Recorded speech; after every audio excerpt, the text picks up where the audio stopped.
Des membres de la clinique de la maladie de Lou Gehrig du sud de Québec se sont prêtés au défi du saut d'eau glacée, une activité de financement qui veut venir en aide aux 3000 Canadiens souffrant de la maladie. Je parle juste avec ça. C'est le cas de Yves Brisson, qui a perdu l'usage de la parole. Il ne communique que grâce à son appareil électronique. Quand j'ai reçu mon diagnostic, on était sous le choc et on ne réalisait pas toute l'ampleur de la maladie. Pour notre famille, c'est comme recevoir une bombe. Yves Brisson a reçu le diagnostic il y a 2 ans. Graduellement, la paralysie affecte ses membres et il n'arrive plus à avaler. Il ne peut maintenant se nourrir que par un système de gavage relié directement à son estomac. C'est un deuil à tout moment car on perd notre capacité à faire les choses par nous-mêmes.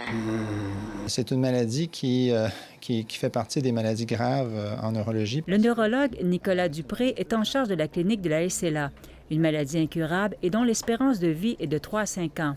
Actuellement, on regarde toujours les facteurs génétiques dans des collaborations internationales, mais on regarde aussi les facteurs environnementaux. C'est pas des choses qui sont faciles à étudier non plus. Ça prend beaucoup de données qu'on amasse au fil des années.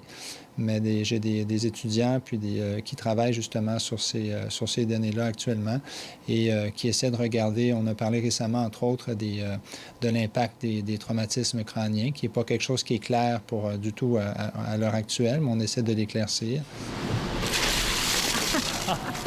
Quand je vois les seaux d'eau, je me dis, si mon mari était ici, il serait heureux comme un poisson dans l'eau de voir. Odette Lacroix a été aidante naturelle pour son conjoint qui est mort à la suite de la maladie. Elle lance d'ailleurs cet automne le premier groupe de soutien pour les patients de Québec.